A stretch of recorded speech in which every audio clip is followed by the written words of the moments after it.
Salut, dans ce comparatif, on va voir l'Audi TT et la Golf 5 R32. L'Audi TT est équipé avec un 4 cylindres 1,8 litre turbo, 20 soupapes, 225 chevaux. Le R32, 6 cylindres, 250 chevaux. On peut hésiter à acheter l'une ou l'autre pour plusieurs raisons, mais on va voir déjà une raison très importante, c'est la sonorité.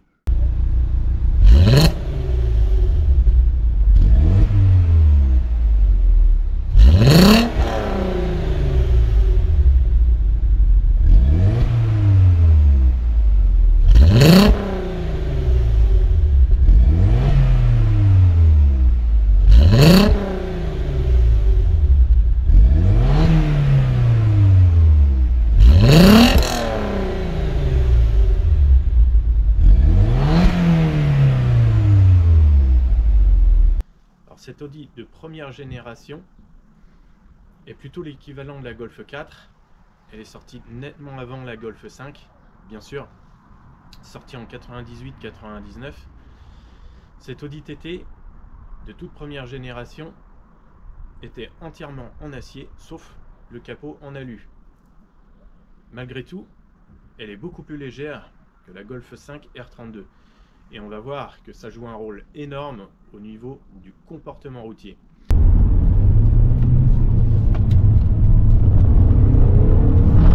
Ça, c'est génial.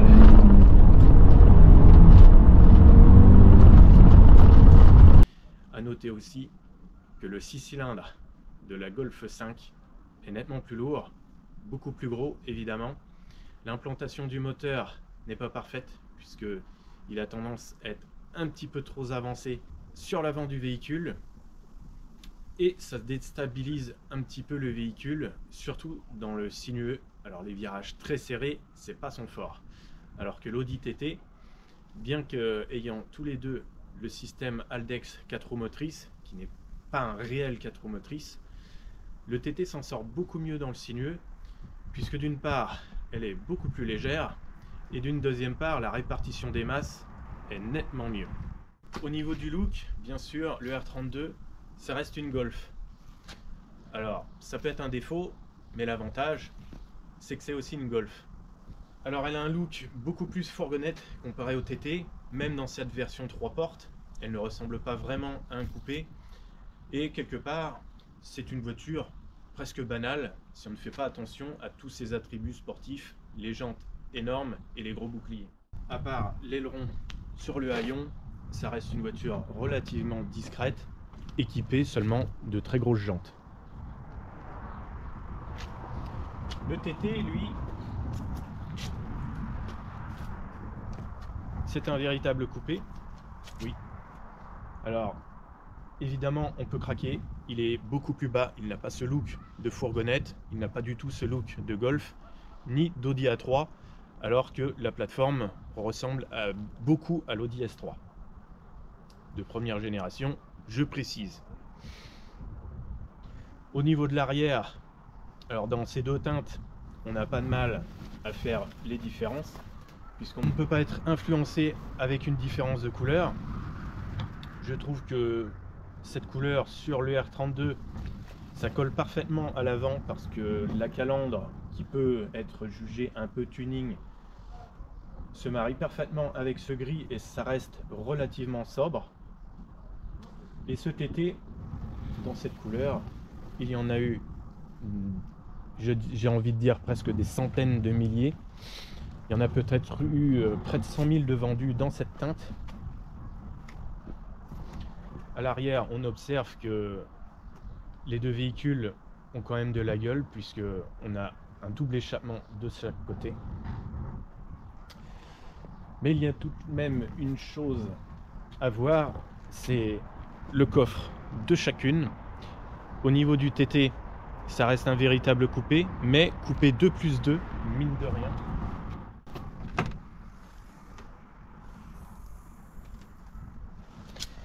Et dans le coffre, on a de la place. Cela dit, on ne mettra pas grand chose.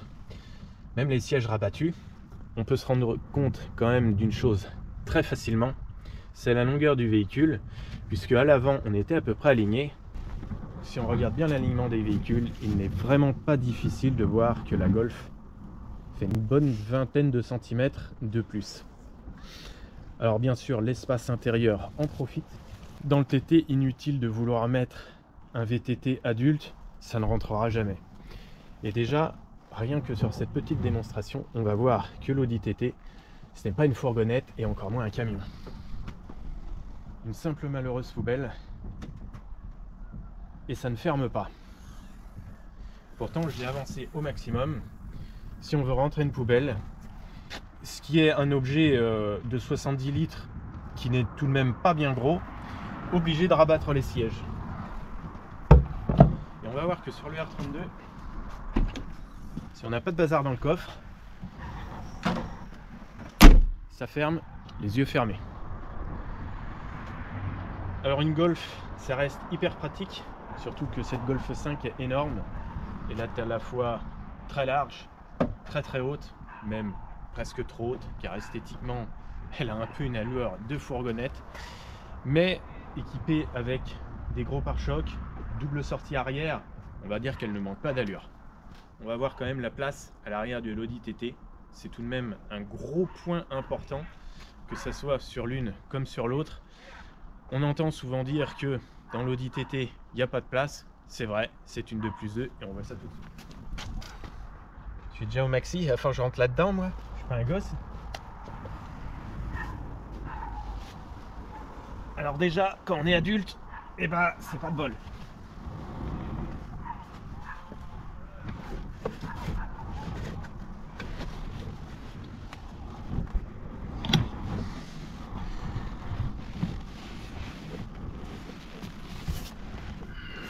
Comment dire, il n'y a pas beaucoup de place.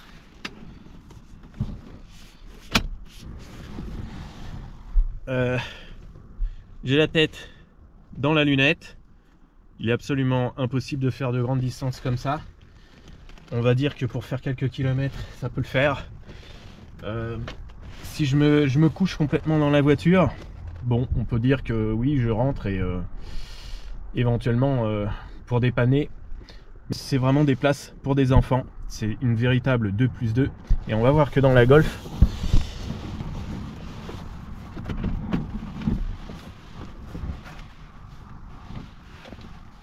c'est tout de même nettement plus pratique.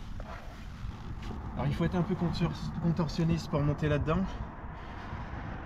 Je pense que des enfants vraiment en bas âge rentrent facilement, mais vraiment en bas âge.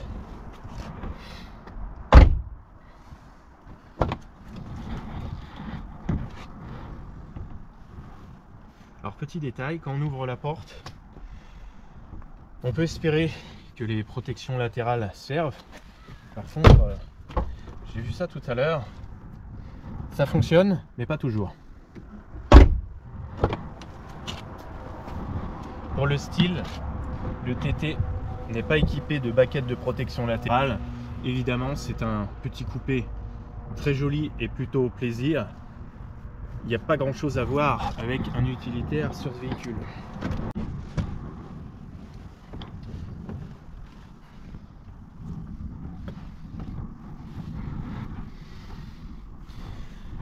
Alors évidemment, le gabarit n'étant pas le même, le toit étant beaucoup plus haut, dans un R32 on est très bien.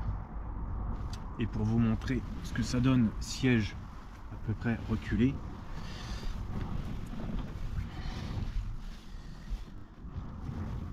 au niveau de la tête, on a de la place. Alors c'est une version 3 portes, les versions 5 portes sont tout aussi spacieuses. Au niveau des genoux, ça reste une Golf, donc on est super bien installé. Pas de problème pour des adultes. Évidemment, 3 enfants, c'est pas un problème. On a une ceinture pour le troisième au milieu, ceinture classique. Trappe à ski.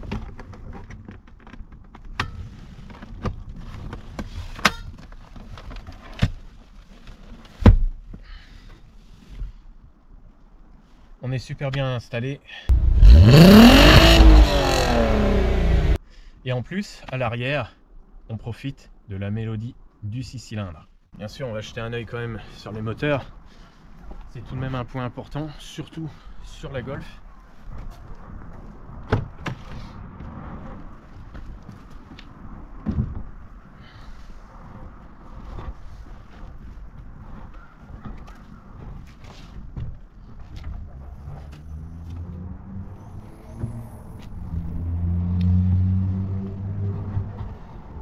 Alors la Golf est équipée d'un V6, ou plutôt d'un 6 cylindres en VR, car ce n'est pas un réel V6, bien qu'il l'ait appelé V6. Les ingénieurs avaient tout simplement honte d'avoir créé le VR6, une merde absolue en matière de sportivité, puisque c'était un moteur ultra puissant, avec un très gros couple à bas régime, mais à ne surtout pas utiliser sur circuit, car le refroidissement c'était une catastrophe. Ce bloc a été revu quasiment de A à Z. Il fait 3,2 litres de cylindrée, il développe 250 chevaux et ce qui est vraiment impressionnant, c'est le couple à bas régime. Et pour dire, même avec une Nissan de 313 chevaux, le 350Z ne me semble pas bien véloce à bas régime à côté de ce bloc. Et bien évidemment, une 911 turbo de 420 chevaux n'a pas du tout le couple à bas régime, puisque étant un turbo ancienne génération, ça peut paraître bizarre, mais le couple à bas régime de la Golf est supérieur à la Porsche 911 996, qui est tout de même équipée d'un biturbo de 420 chevaux. Alors le couple est incroyable, avec un petit peu d'habitude, on n'a pas de mal à gérer l'accélérateur.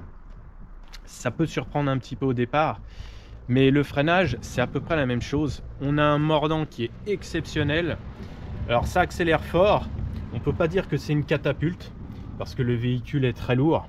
Il fait 150 à 200 kg de plus que l'Audi TT. Alors ça accélère très fort dès qu'on effleure la pédale d'accélérateur, et d'un autre côté, ça freine très fort dès qu'on effleure la pédale de frein. Et au niveau du freinage, à ce niveau-là, voilà pourquoi c'est une R. D'une part, on a des gros freins qui sont jolis parce que les étriers sont bleus, les disques sont énormes, ça freine très fort, ça ne chauffe pas vraiment. Alors sur cette Golf, ils n'ont pas fait les choses à moitié, dans le sens où ils ont mis des jantes énormes de 18 pouces. Mais ce n'est pas tout, la taille pneumatique est vraiment faite pour attaquer, puisque c'est chaussé en 225 40 18. Les pneus sont vraiment en taille très basse. Alors qu'est-ce que ça nous donne? Ça nous donne un grip phénoménal, les pneus ne se déforment pas dans les virages. D'un autre côté, les suspensions doivent travailler davantage. Les disques de frein sont énormes, bien sûr ventilés à l'avant. Ils n'ont pas fait les choses à moitié, le mordant est génial. Et en plus, avec des étriers bleus, c'est super joli. À l'arrière, même topo. Comme c'est un 4 roues motrices, elle est aussi chaussée en 225 40 18. Les étriers bleus, super jolis. Les disques ne sont pas énormes, mais ils sont tout de même très gros. Et ça suffit largement à ralentir les 1600 kg de la bête.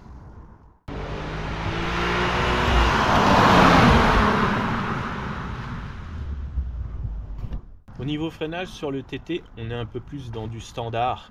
Les disques ne sont pas énormes, les jantes étant un peu plus petites déjà. Mais disques ventilés avant et à l'arrière, ça freine bien. On n'a pas le même mordant que le R32. On n'aura peut-être pas les mêmes résultats sur circuit. On n'aura peut-être pas le même freinage. On fera peut-être pas forcément de très bons chronos grâce au frein. Mais pour une utilisation hors circuit et surtout pour une utilisation classique voire sportive, en général, j'ai envie de dire que les freins peuvent suffire, même si il est vrai, ils sont loin d'être parfaits. Ils ont l'avantage d'être très faciles à gérer. Et petite chose aussi que je n'ai pas précisé, l'Audi TT plaît beaucoup à la jante féminine. Et en général, les femmes ne s'amusent pas à mettre des gros coups de frein. Alors ce TT 225 chevaux a une monte pneumatique de base. On pouvait, suivant les modèles, suivant les années, car c'est un modèle qui a bénéficié d'un catalogue d'options à n'en plus finir, pack S-Line, des suspensions sport et un paquet de gadgets aussi à l'intérieur. Par contre, on notera que sur l'Audi TT, on n'a jamais eu de toit ouvrant. Alors, celui-ci est chaussé avec une monte standard, c'est-à-dire en 17 pouces, 225/45. Alors, on peut s'amuser, on peut attaquer. Par contre, les pneus ne sont pas aussi sport que sur le R32. On a un petit peu plus de zone de déformation. Évidemment, ça va bouger un tout petit peu plus dans les virages, dans les bosses. Les suspensions vont travailler un tout petit peu moins. On gagne un tout petit peu en confort aussi. Mais il faut savoir que le système de suspension sur l'Audi TT, c'était pas encore la référence et ce n'était pas du tout l'équivalent de la Golf 5, puisque ce système de suspension, c'est ce qu'on trouvait grosso modo sur les Golf 4. Alors soit vous aviez du confort, soit vous aviez du sport, mais impossible d'avoir les deux. Donc soit c'était ferme et le véhicule était surbaissé avec les suspensions sport. En prenant par exemple le pack S-Line, on se retrouve avec les suspensions sport. Soit on avait une voiture un petit peu plus haute, et dans ce cas-là, on avait du confort, mais ça avait tendance à être un petit peu souple et surtout ça avait tendance à pomper un petit peu. Alors avec les suspensions sport, généralement, ou peut-être obligatoirement parce que ça semble un peu logique, on avait du 18 et des pneus en taille basse. Alors avec le système Haldex 4 roues motrices, je trouve que cette monte pneumatique est déjà très suffisante, et au niveau confort c'est pas trop dégradé. Avec le pack sport, beaucoup critique le confort du TT. Alors c'est pas une voiture radicale, la version radicale s'appelait TT Quattro Sport, 240 chevaux, et là c'était vraiment une voiture poussée à l'extrême puisque on perdait les deux sièges arrière pour les enfants et à la place on avait une sorte d'arceau et on avait toute une panoplie pour améliorer la tenue de route et pour alléger le véhicule. À l'intérieur, on va jeter un œil assez rapide quelque part. Ça reste une Golf avec des panneaux de porte assez classiques, à part quelques habillages en alu bouchonné. Ça reste une Golf. On retrouve malheureusement du soft touch sur quelques endroits, du soft touch qui vieillit très mal, qui fait un peu crasseux, un peu collant. Ici aussi on retrouve du soft touch.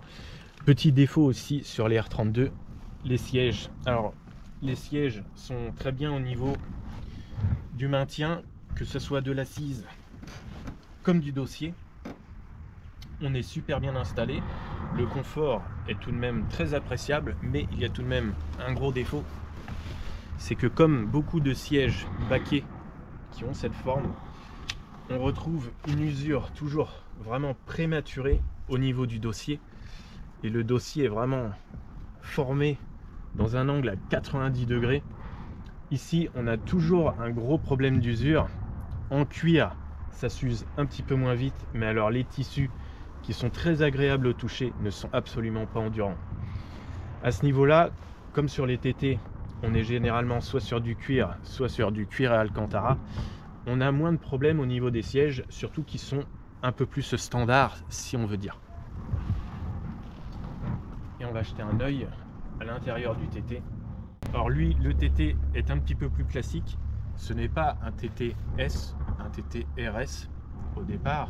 Le TT, c'était une remplaçante, si on veut dire, de l'Audi S2, puisqu'on reprend à peu près la même puissance, mais ce n'est pas le nouveau Audi S2, c'est un nouveau modèle. Un modèle qui n'existait pas, ou plutôt qui n'existait plus, car Audi TT existait, mais ce n'était pas du tout un petit coupé sport comme celui-ci. Alors l'intérieur est très réussi dans l'ensemble, les sièges sont très larges. On n'est pas du tout dans du baquet sport, on est plutôt dans du baquet standard. Ils maintiennent tout de même très bien.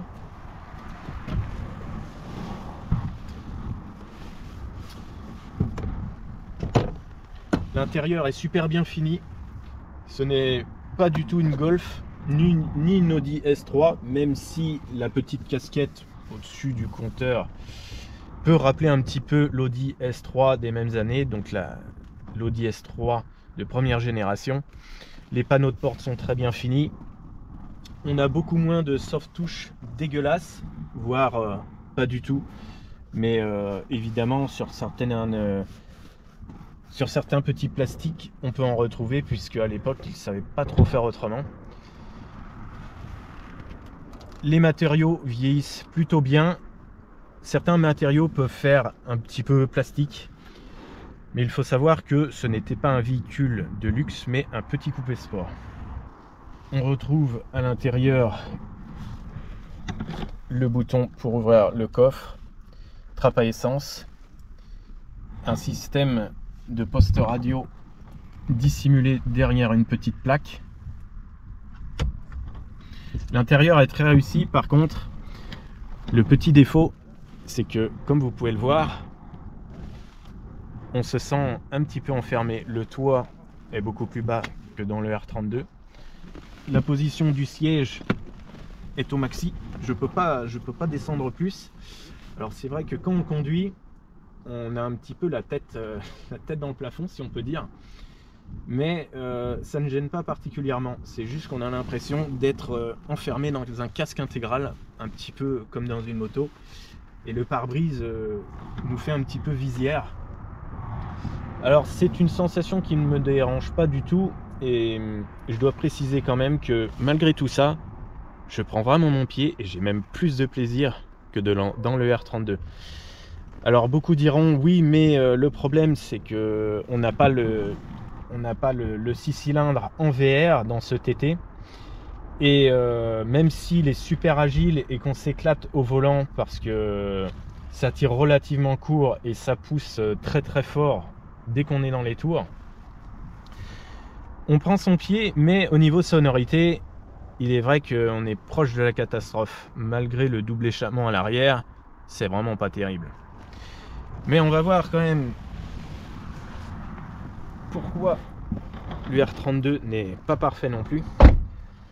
Alors certains diront que l'idéal c'est de prendre le TT avec le moteur V6 en VR, 250 chevaux, comme le même bloc du R32. Le problème c'est qu'on a à peu près les mêmes défauts que le R32, puisque le bloc n'est pas plus léger sur le TT, donc il alourdit le train avant.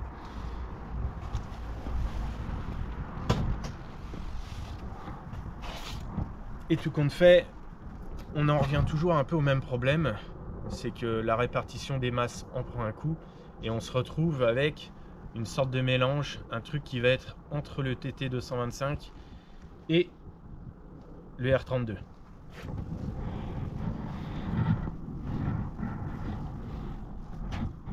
Alors le petit souci de ce bloc, c'est qu'il est très à l'avant, et malgré la sonorité, c'est vrai que on en prend plein les oreilles, et c'est vraiment ce qui fait l'atout du R32, c'est la sonorité. Mais le bloc est un petit peu lourd, il est trop décalé, trop à l'avant. Alors l'espace intérieur n'est pas amputé, mais l'emplacement du moteur n'est pas parfait. À noter que c'est seulement une R32 et ce n'est pas une RS. On va voir que sur le TT,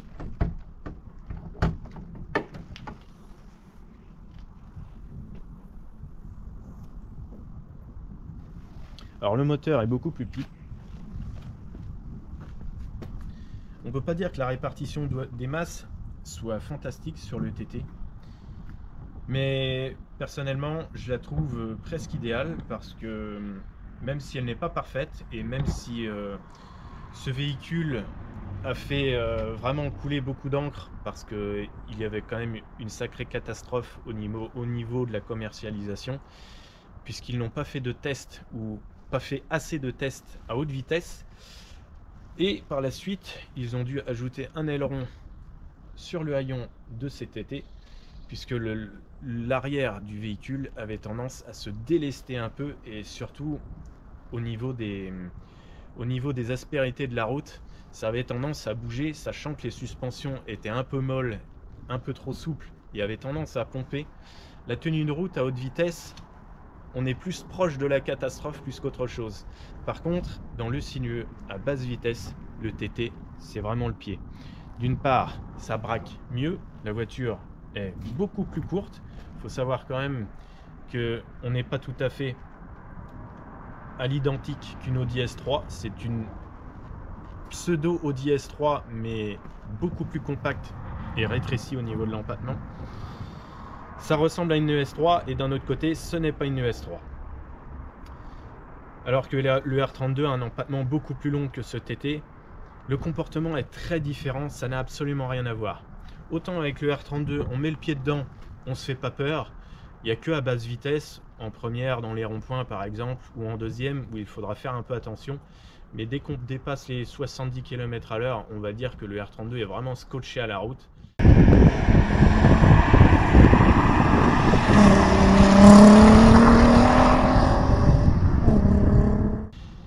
Les suspensions travaillent très bien et on est serein. Avec le TT, c'est autre chose puisque sur le sinueux, on s'éclate, mais c'est incroyable. Je préfère de loin le comportement du TT, surtout qu'aujourd'hui, on est entre guillemets limité à 80 km/h. Alors, est-ce qu'on a besoin d'un truc qui fait 250 chevaux et qui tient très bien la route, même à 200 km/h? Quelque part, on s'en fiche un peu. Alors le TT, on s'éclate dans le sinueux et surtout sur les deux premiers rapports, on peut braquer, accélérer, on sait qu'on n'ira pas tout droit.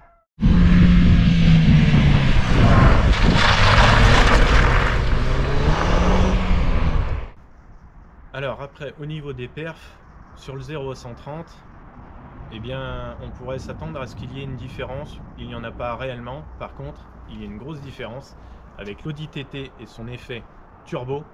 Surtout avec cette première génération où à bas régime le moteur était totalement creux, je trouve que j'ai plus de sensations dans le TT à l'accélération qu'avec le R32 qui lui marche quasiment à tous les régimes. Dès 1000 tours il part très très fort. Le 0 à 130, on voit ça tout de suite.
Super puissant, super mordant.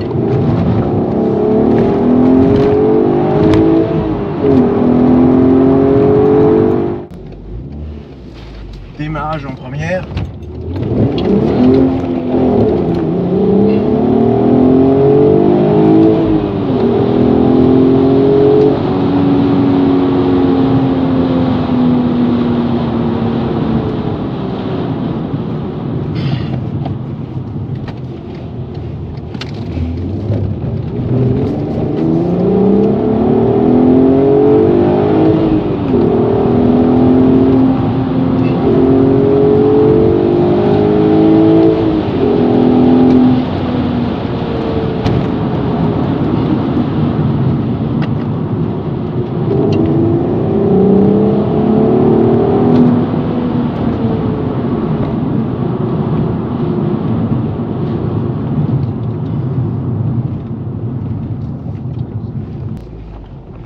Les conditions de l'essai, voiture entièrement d'origine. Par contre, j'ai remis les sièges arrière comme d'habitude à la normale et la plage arrière est installée. Donc on entend un tout petit peu moins le bruit de l'échappement. Là c'est humide, il y a tendance à tomber quelques gouttes.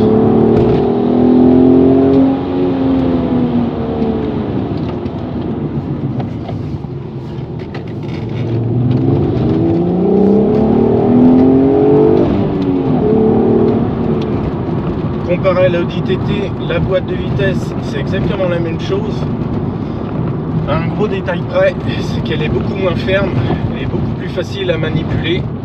Ça correspond un petit peu plus au bras d'une femme.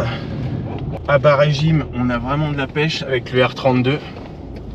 On a de la pêche à tous les régimes, par contre le moteur n'est pas rageur.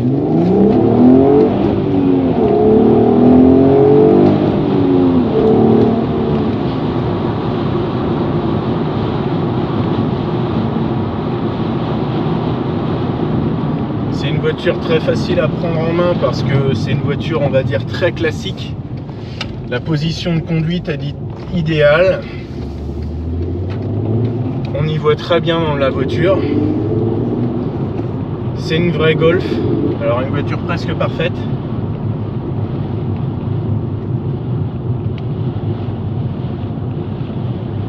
La seule chose qu'on peut reprocher, c'est un tout petit peu de banalité au niveau de l'intérieur.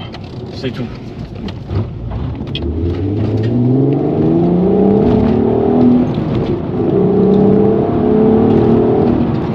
Le bruit, ça n'a rien à voir avec le 4 cylindres du TT, évidemment, ça chante carrément.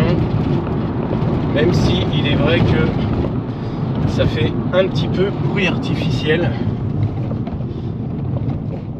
Et pas besoin de monter vraiment très haut dans les tours puisque la mélodie est toujours un petit peu la même.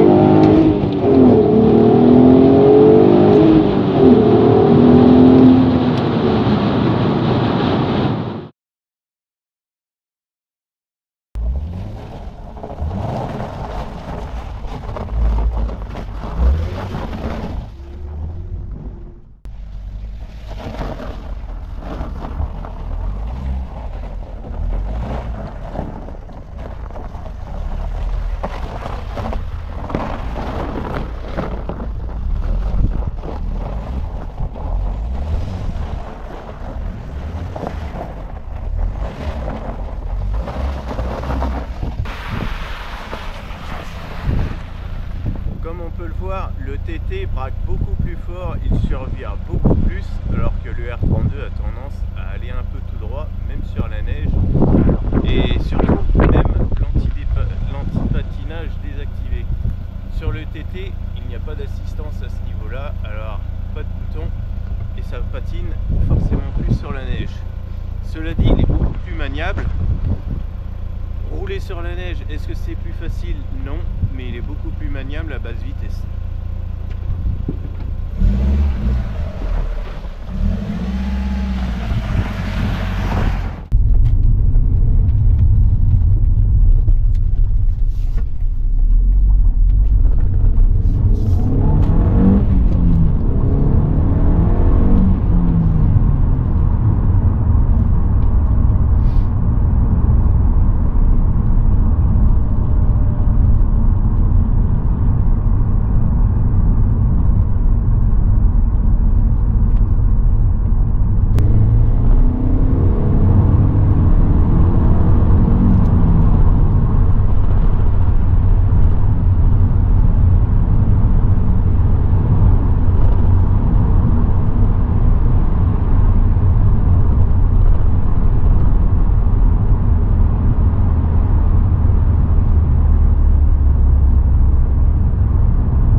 Alors pour conclure, ma préférée, je pense que vous l'auriez compris assez facilement, c'est l'Audi TT. Pourquoi? Parce que même si au niveau du bruit il se passe pas grand chose, je crois que le plaisir de conduite est quand même supérieur. Et puis quelque part je pense que les limitations de vitesse font que je n'ai pas besoin vraiment de bombarder à des vitesses franchement illégales, puisque avec le R32 on peut rouler sur des petites routes à 120, 140, 160, même sur circuit je pense qu'on peut bombarder à plus de 200 sans se faire peur.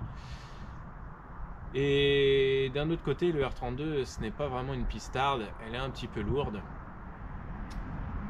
alors que curieusement l'Audi TT 225 chevaux, il se trouve, je dirais, à un prix inférieur comparé au R32, et au niveau plaisir, on a un plaisir supérieur. Après, le petit défaut du TT, c'est que ça reste un véritable coupé, donc ça peut être une problématique, évidemment, surtout quand on a des enfants déjà qui sont un petit peu trop poussés, on va dire, puisque jusqu'à 1m20, 1m30 on peut monter facilement à l'arrière, mais au-delà ça se complique. Et quelque part je dirais que c'est plus une voiture de célibataire, alors que le R32, surtout en version 5 portes, on peut grimper 3 adultes à l'arrière, il n'y a pas trop de soucis. Voilà, je pense vous avoir expliqué grosso modo tout ce que j'ai à dire de ces deux véhicules. Alors ce n'est pas une vidéo complète, puisqu'il y en a d'autres déjà de disponibles. Et enfin, pour conclure, à vous de choisir suivant ce que vous attendez et suivant ce que vous recherchez. Au niveau des coloris, on trouve, il est vrai, plus de coloris sympas avec le TT de première génération, alors que sur le R32 on est malheureusement généralement soit sur du gris, soit sur du noir. On trouve un petit peu de bleu, très peu de rouge, mais il n'y a pas grand chose comme couleur pour se faire plaisir. Et je vous dis ciao pour un autre comparatif.